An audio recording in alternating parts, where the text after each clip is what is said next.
E aí, turma do segundo ano, tudo bem? Estamos aqui para fazer uma aula com as mídias digitais, visto que o cenário em que nós nos encontramos é um cenário crítico, né? Um momento de pandemia. Isso é novo para todos nós, até para mim que já sou mais velho, pois a última que ocorreu no mundo nessa escala foi em 1918, a gripe espanhola, né? Então nós estamos fazendo aí parte da história. Esperamos que saiamos dessa crise pandêmica com saúde, né? Vamos torcer que as baixas sejam mínimas, mas que o surto é real, ele está acontecendo, e o melhor que nós podemos fazer é isso que decretou o governo do estado: isolamento social, né? Então vamos acreditar que tudo vai passar, tudo vai sair bem, né? E vamos enfrentar essa batalha aí com força, torcer que os pesquisadores aí consigam a vacina para que não tenhamos mais esse flagelo, né? Enquanto essa batalha é travada, para a gente não atrasar o nosso conteúdo, a gente vai aqui fazer umas aulas de físicas, com o conteúdo de sala normal, apenas o diferencial que é de forma digital, né? Como você já conhece muito bem o YouTube, a gente vai usar esse recurso para que a gente, à distância, consiga fazer aí a nossa aula e o nosso assunto andar, tá ok? Então, o que é que nós temos aí? Nós temos aulas para o segundo ano A e B do ensino médio do diocesano, né? O livro é o 1, capítulo 4, o assunto são os espelhos esféricos, tá ok? A aula anterior do capítulo 3, vocês consultem as soluções no SAS, certo? E qualquer dúvida de alguma questão específica, manda no grupo que a gente vai fazer algum comentário, tá ok? Então vamos lá. Aqui, já entrou aqui a habilidade 18, não está animado, mas tudo bem. Aqui nós temos as competências e habilidades do assunto espelhos esféricos. A competência de área 5, entender os métodos e procedimentos próprios das ciências naturais e aplicá-las em diferentes contextos. A habilidade 18, relacionar propriedades físicas, químicas ou biológicas de produtos, sistemas ou procedimentos tecnológicos às finalidades a que se destinam. Temos também a competência de área 6, relacionada a esse assunto, que é apropriar-se de conhecimentos da física para, em situações problema, interpretar, avaliar ou planejar intervenções científico-tecnológicas. A habilidade 20, caracterizar causas ou efeitos dos movimentos de partículas, substâncias ou objetos do corpo celeste, ok? Bom, de alguma forma os espelhos esféricos estão dentro dessas competências e habilidades. Vamos ao conteúdo. Definição de espelho esférico. O que é um espelho esférico? No capítulo anterior a gente estudou o espelho plano, né? Que é uma superfície polida que pode refletir a luz e produzir uma imagem, né? Vocês lembram das características da imagem do espelho plano? Sempre tem a simetria, ou seja, o objeto está a uma distância do espelho e a imagem está à mesma distância desse espelho plano, né? O tamanho do objeto é igual ao tamanho da imagem, o tamanho da imagem é igual ao tamanho do objeto, né? E a imagem é antiomorfa, ou seja, ela é contrária, né? Sua mão direita tem como reflexo uma mão esquerda. Ok? Bom, agora a gente vai passar para os espelhos esféricos. E aí, professor, muda? Muda, com certeza muda, porque a curvatura na superfície polida produz uma nova categoria de imagens, né? Vamos ter aí imagens menores, maiores, invertidas, direitas, reais fora do espelho, virtuais atrás do espelho. Então existe aí um grau maior de complexidade, visto que quando o espelho faz curvatura, tem curvatura, então as imagens mudam sua característica. Então o espelho plano produz uma imagem bem definida, com aquela simples característica, a mesma distância do espelho, do mesmo tamanho do objeto, é antiomorfa. E aí quando a gente passa para o espelho esférico, outras categorias vão aparecer, tá ok? Então vamos definir aqui o que é um espelho esférico. Vamos começar com a palavra esférico, que vem da palavra esfera, né? E o que é uma esfera, se não aquele globo em 3D, né, que tem um volume? Todo mundo conhece a forma da esfera. Muito bem, só que aqui para fazer um espelho esférico a gente pega apenas uma casca esférica. Embora não dê para interpretar isso aqui, né, mostrar, mas a casca esférica é no formato da bola de futebol, ou seja, você tem ar fora, ar dentro, e o que é a casca? É apenas lá o material de que é feito a bola, tá ok? Bom, se você pegar uma casca esférica e cortá-la, né, vocês vão ter que aguentar esse sonzinho aí, porque como tem que ter o áudio, eu não posso eliminá-lo. Esse slide é antigo, então vai ficar aí essa animação, mas vocês vão aguentar aí até o final, ok? Então, uma casca esférica, quando você a corta, você tem duas partes. Então cada parte dessa é chamada de calota esférica, tá ok? Agora basta que uma dessas calotas sejam polidas, né, de um lado ou de outro. Se o polimento for feito por dentro, a luz vai refletir por dentro da calota. Então nós temos aí um espelho esférico côncavo. Se o polimento for feito por fora da calota, onde a luz pode refletir, então nós teremos aí um espelho esférico convexo, ok? Então vamos seguir. Então não esqueçam, quando a reflexão ocorre por dentro, espelho côncavo; quando ocorre por fora da calota, convexo. Ah, professor, e pode ser os dois ao mesmo tempo? Pode. Você pode ter uma superfície que é polida por dentro e por fora, e aí você tem um espelho côncavo e convexo simultaneamente, ok? Vamos à frente. Elementos geométricos. Os elementos geométricos são apenas uma série de elementos, né? O nome já está dizendo, geométricos, que você usa para não estar chamando esses elementos de coisa, né? São apenas idealizações geométricas, mas que facilitam aí a aplicação do estudo dos espelhos, tá bom? Então vamos a ele. Então considere aqui um espelho esférico, que é uma calota esférica, pode ser o côncavo ou o convexo, não importa. E o primeiro elemento geométrico imaginário, ou seja, ele não vai estar lá fisicamente, mas você tem que admitir esses elementos, né? É o eixo principal. Esse eixo principal, ele passa no centro do espelho, não o centro de curvatura, mas o vértice do espelho, nós chamamos aqui, né? E ele é perpendicular a tangente que passa por esse vértice, né? Então é o eixo, um dos elementos que a gente trabalha bastante aqui, visto que nós centramos os objetos e as imagens nesse eixo, tá bom? Muito bem. Se você pegar a casca esférica da qual essa calota foi retirada, essa casca esférica tem um centro de curvatura. E o centro de curvatura da casca esférica é também o centro de curvatura do espelho, tá certo? Então todo espelho esférico tem um centro de curvatura, que é o centro da casca esférica da qual a calota foi retirada, tá ok? O ponto onde o eixo principal furou o espelho, interceptou o espelho, nós chamamos de vértice. Então é o encontro do eixo principal com a superfície do espelho, tá ok? Vértice do espelho. E o ponto médio entre o centro de curvatura e o vértice do espelho, ou seja, medido localizado no eixo principal, né? Nós chamamos de foco do espelho, tá ok? Chamado foco principal porque existem também os focos secundários, tá ok? Então se liga bem nesses três pontinhos, eles são super importantes, vão ser super usados nas figuras que virão adiante, tá bom? Centro de curvatura, vértice do espelho e foco principal do espelho, todos eles em cima do eixo principal. Muito bem. Esse elemento aqui é o raio de curvatura, que é a distância do centro de curvatura do espelho até um ponto da superfície do espelho, qualquer que seja o ponto, certo? A distância do centro até a superfície do espelho é o raio de curvatura, que se trata também do raio da casca esférica. Então, vamos ao próximo. Eixo secundário. Eixo secundário é qualquer eixo que passe pelo centro de curvatura e passe por um ponto do espelho que não seja o vértice. Por quê? Porque quem já passa pelo vértice é o eixo principal. Então, eixo secundário, nós podemos ter infinitos, porque eu posso traçar infinitas retas passando pelo centro e por pontos no espelho, já que nessa superfície da calota existem infinitos pontos, tá certo? Então, se traçamos aqui apenas um eixo secundário para você ver como exemplo, tá ok? Bom, essa tela verde que apareceu aí é o chamado plano focal.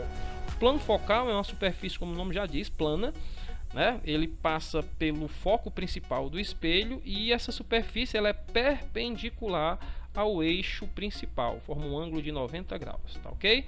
É mais ou menos um arame furando um papel, vamos dizer assim. O arame é o eixo principal, o papel aí é o plano, tá ok? Então é o plano focal. E esse plano focal ele contém todos os focos do espelho esférico. Mas você diz, professor, não é só um não foco esse aqui? Não, focos são infinitos. Esse aqui, como o nome diz, é o foco principal.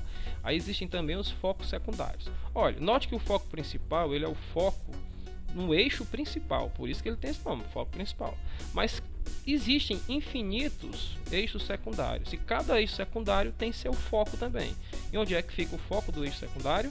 No encontro do plano focal com o próprio eixo secundário. Então esse pontinho aqui, ó, tá vendo? Eu vou marcar ele aqui agora. Ele é o foco secundário desse eixo secundário aqui traçado. Então, se eu traçar outro eixo secundário, ele também vai ter seu foco secundário, que é o encontro desse eixo com o plano focal. Ok?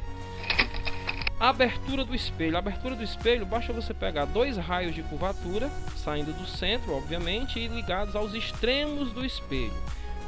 Entre esses dois raios vai existir um ângulo, né? Esse ângulo nós vamos chamar de abertura do espelho. Então, todo espelho tem uma abertura e vocês vão ver lá na frente que essa abertura vai ser importante para definir o tipo de espelho que o Gauss assim conceituou, certo? Finalmente aqui, estamos fechando os elementos, a distância entre o foco e o vértice, representado por F minúsculo, é a distância focal do espelho, tá ok? Essa distância focal, deixar bem claro que ela é diferente do foco, enquanto que a distância focal, o nome já está dizendo, é uma distância entre dois pontos, o foco é apenas um ponto sobre o eixo. Então isso aqui é o foco, a abscissa focal, o foco principal, e o F minúsculo é a distância focal entre o foco principal e o vértice. Bom, como o foco é o ponto médio do centro e do vértice, então posso dizer que também a distância do centro até o foco tem a mesma medida da distância focal, mas por conceito, distância focal é do foco ao vértice, ok?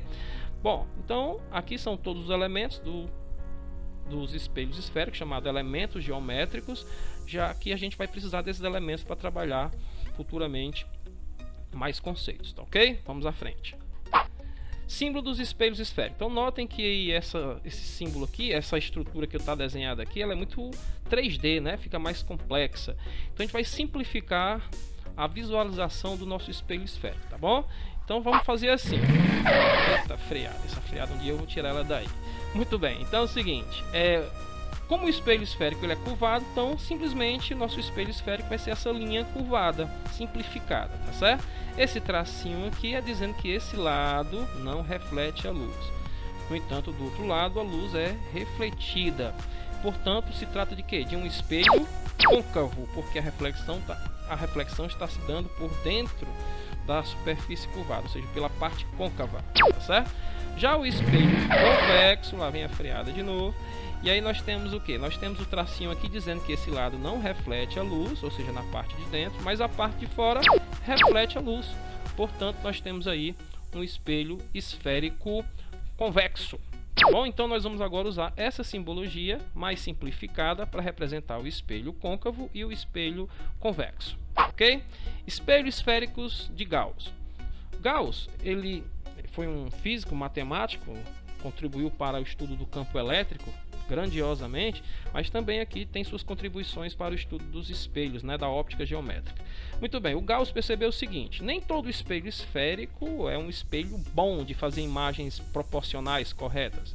Por exemplo, a bolinha de árvore de Natal é um espelho esférico convexo. Se você olhar para uma bolinha de árvore de Natal, você vai ver o seu reflexo nessa bolinha. No entanto, você vai notar que quando você aproxima da bolinha com sua mão para pegar a bolinha, o reflexo da sua mão fica bem grande e você fica lá atrás bem pequenininho. Então, você não é realmente daquele jeito, uma mão gigantesca com um corpinho lá atrás.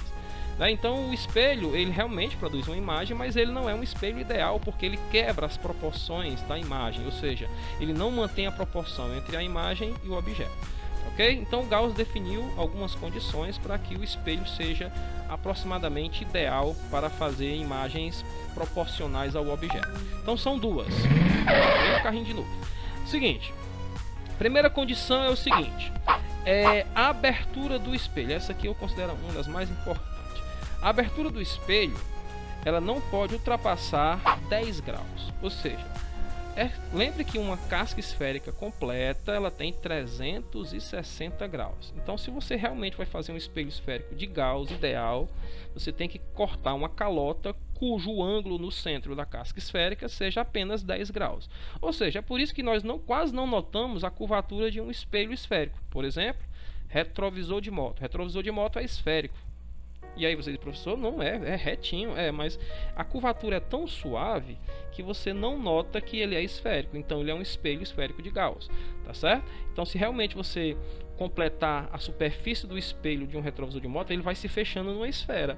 Só que você nem nota que ele tem curvatura, porque a abertura do espelho é tão pequena que você não nota que ele é uma superfície curvada, tá ok?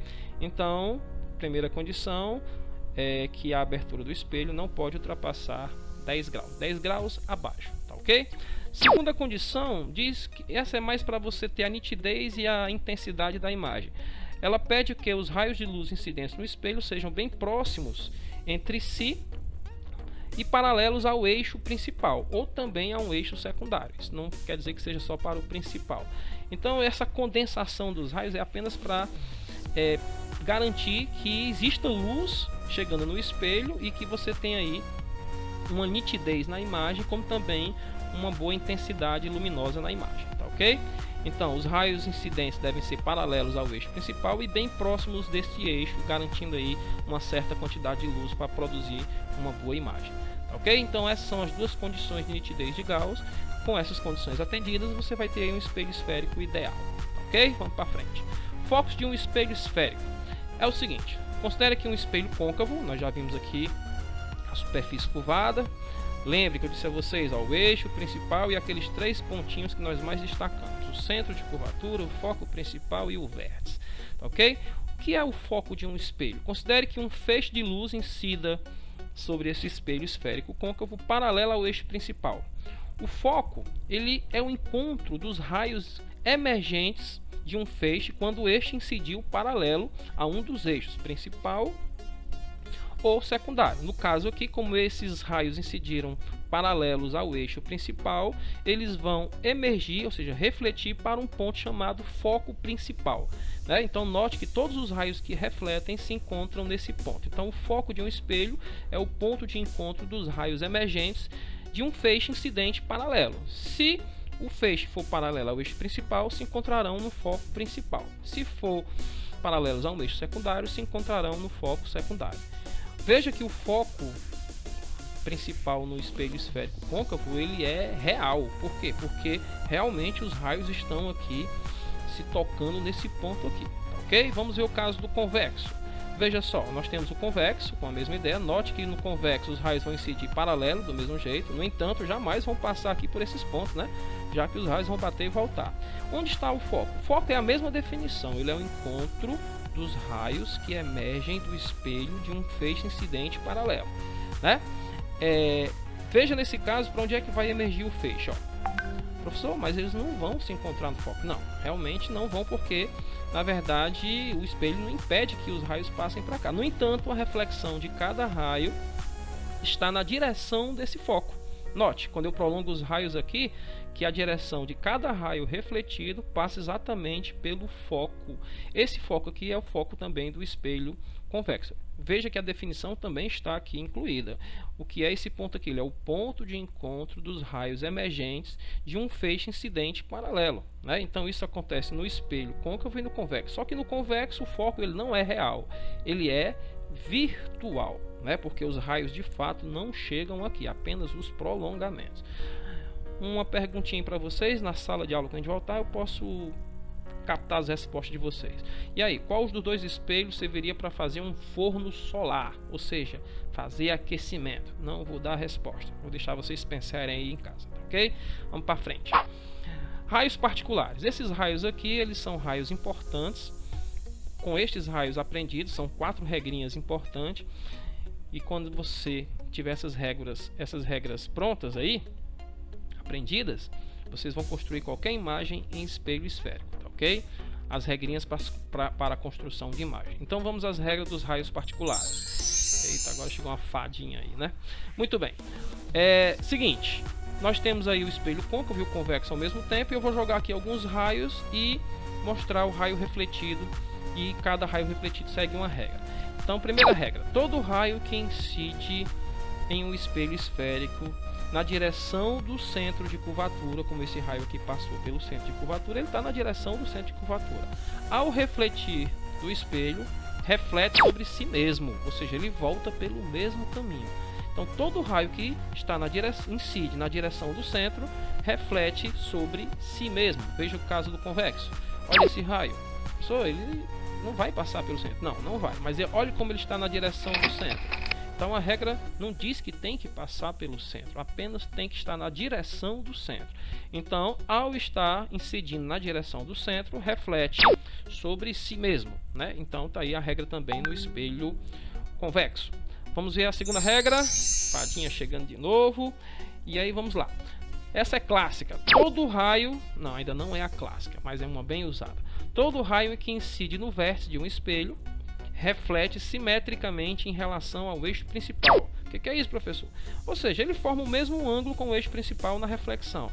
Então, se você considerar que o ângulo de incidência aqui com o eixo principal foi θ, o ângulo de reflexão é θ também. Parece a reflexão, parece não, é a reflexão lá, a regra da reflexão em espelhos planos, né? Embora aqui seja apenas em um ponto.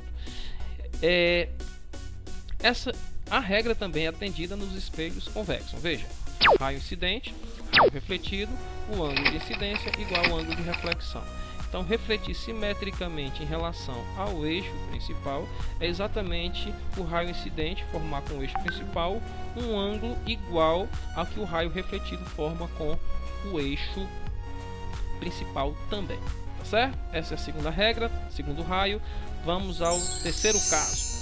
O terceiro caso é o seguinte, essa sim é a clássica, né? Todo raio que incide paralelamente ao eixo principal de um espelho esférico reflete na direção do foco principal. Então, entrou paralelo ao eixo principal, reflete na direção do foco. Veja. Ok? Muito bem. Agora, como é que seria isso aqui no espelho esférico convexo? Vamos lá. Aqui o raio paralelo.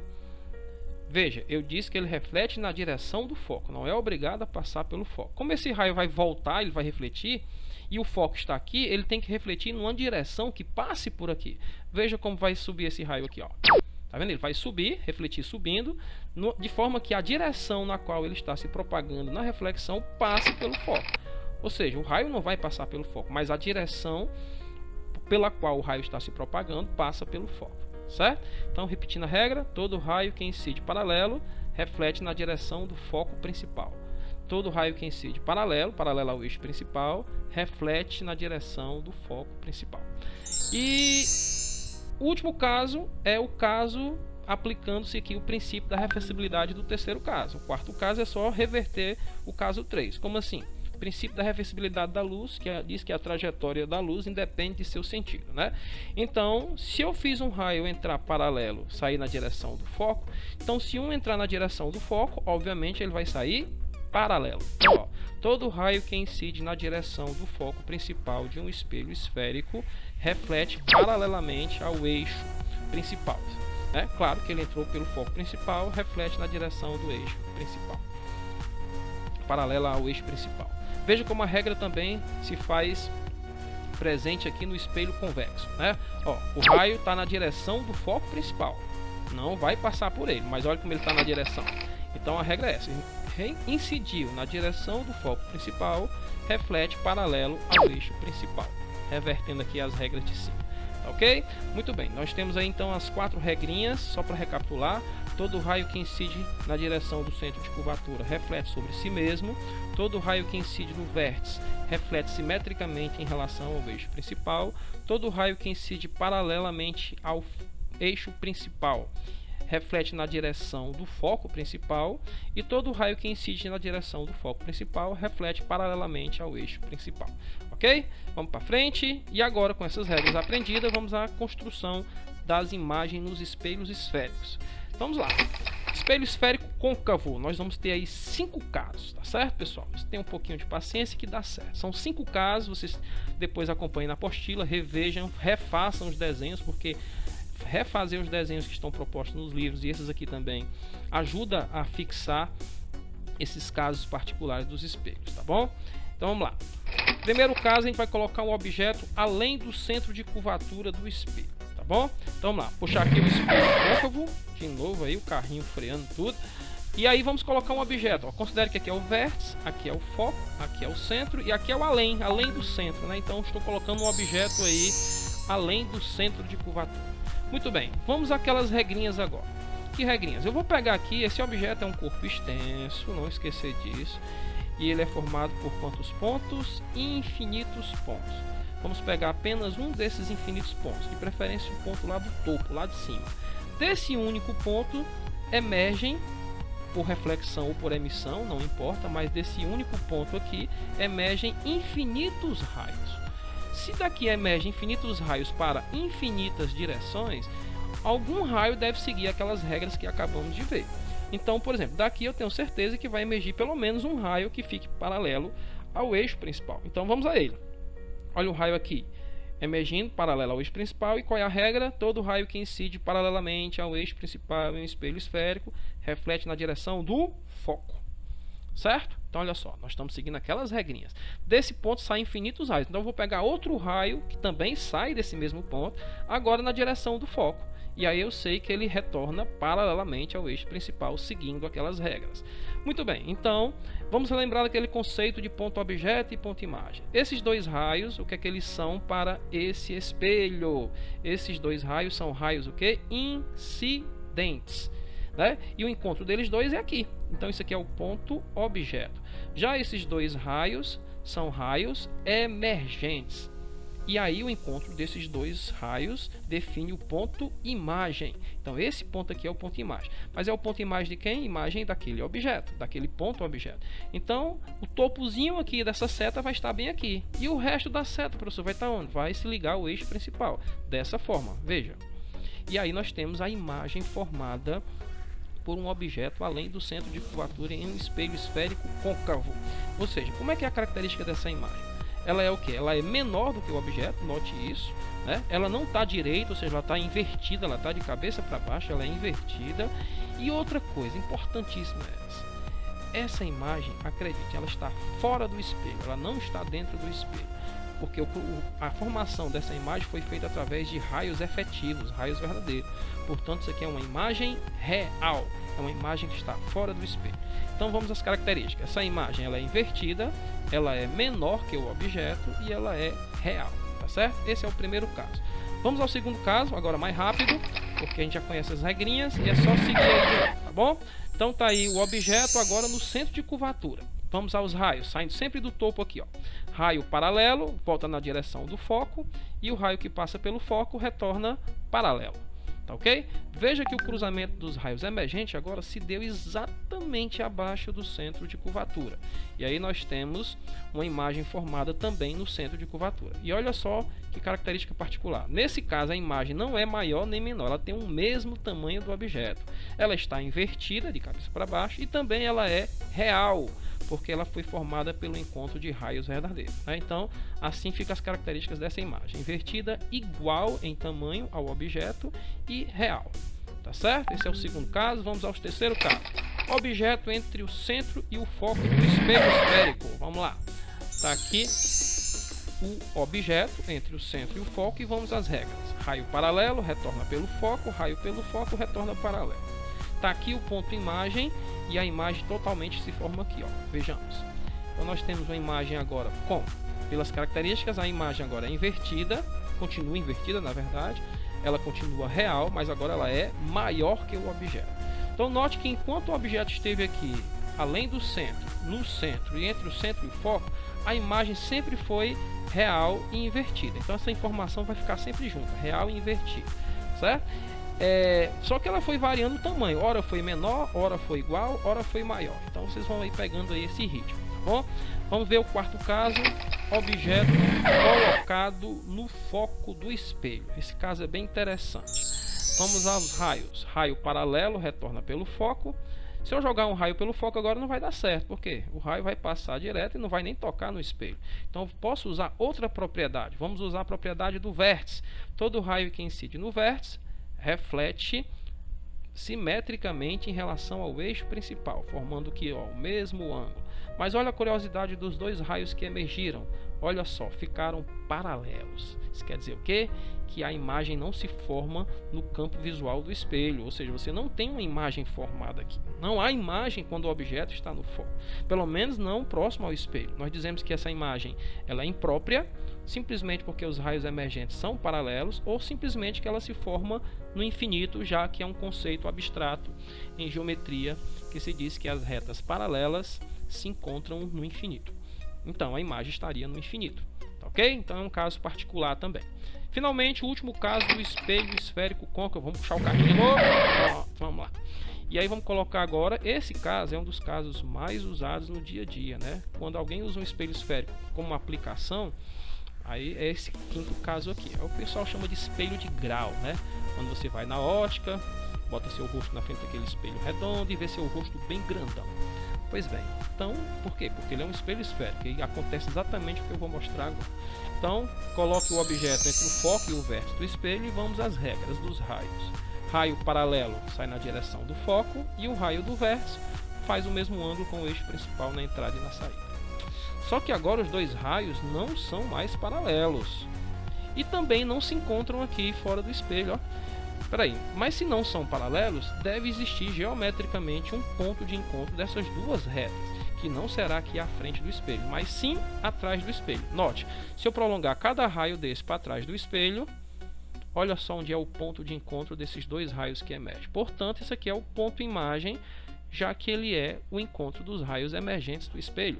Então olha como é que está agora a nossa imagem. Ela está direita, não está mais invertida, ela está maior que o objeto. E note, como o encontro não foi feito por raios efetivos, então essa imagem ela não é real, ela é uma imagem virtual, ela realmente está dentro do espelho, ok? Então esse é o quinto caso, imagem direita, maior e virtual. Beleza? Então são 5 casos, revise esses 5 casos na apostila. E agora a gente vai fazer o caso único, que é do espelho esférico convexo. Nesse espelho somente há um caso. Então é até bom fixar bem nesse caso do convexo, porque não sendo esse caso, pode ter certeza que o caso é do côncavo. Tá bom? Então só há um caso no espelho convexo. Vejamos. Objeto em qualquer posição à frente desse tipo de espelho. Aqui é o espelho trazido por um carro freando, como sempre aí. Vamos colocar aqui o nosso objeto, trazido pela fadinha, né?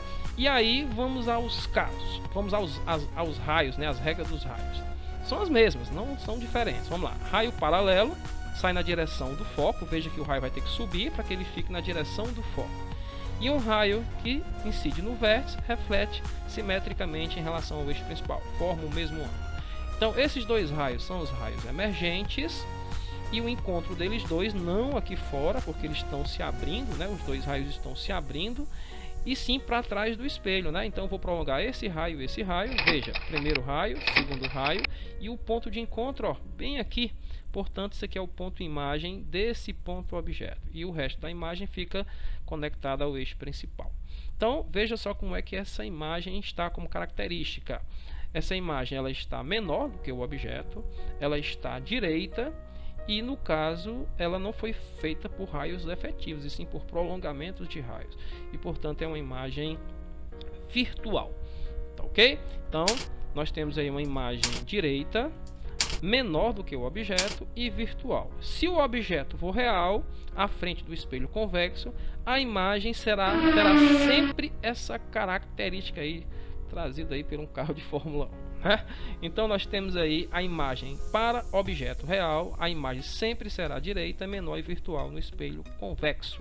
Então pegou esse caso aqui, já sabe que o outro caso, não sendo esse caso, é espelho côncavo. Uma curiosidade, sempre importante perceber que sempre que a imagem é direita, ela é virtual. Então se eu disser apenas que uma imagem é direita, eu já sei que ela é virtual, mas ainda não sei qual é o espelho. Eu digo apenas, olha, uma imagem produzida por um espelho esférico, ela é direita, e já sei que também ela é virtual. Mas qual é o espelho? Não dá para dizer ainda, porque ele tem que dizer se a imagem é menor ou maior. Porque se for menor, tá aqui ele, é o caso do convexo, assim, né? Acho que eu tenho que apontar para cá, né? E se for uma imagem maior, é o caso anterior, que era o caso do espelho côncavo entre o foco e o objeto estando entre o foco e o vértice, tá bom? Agora, se ele disser que uma imagem é real, já dá para matar o espelho, porque imagem real só quem produz é espelho côncavo. O espelho convexo só tem esse caso, que é uma imagem virtual direita e menor. Então, disse que a imagem real, ou disse que a imagem é invertida, ou disse que a imagem é maior, porque convexo só tem imagem menor, então algumas particularidades ditas já dá para decifrar qual é o tipo de espelho que a questão está propondo. Tá ok, galera? Bom, então essa é a aula do capítulo 4, né, do livro 1 aí, Espelhos Esféricos. Agora vocês façam uma leitura em casa, façam os exercícios, façam as atividades de sala e proposta. Elas não são tão difíceis, mas qualquer dúvida que vocês tenham nas questões, vocês enviam no grupo para a gente fazer algum comentário específico. Lembre que vocês têm todas as soluções lá no sistema SAS para, caso não consigam, é bom que vocês tentem antes de consultar as questões, fazer, é um exercício, e aí depois, caso a dúvida apareça, você consulta. Caso ainda não entenda a solução proposta pelo SAS, aí vocês coloquem no grupo a questão especificamente para a gente fazer um comentário, tá certo? Espero que tenham gostado, valeu, até a próxima aula, tchau!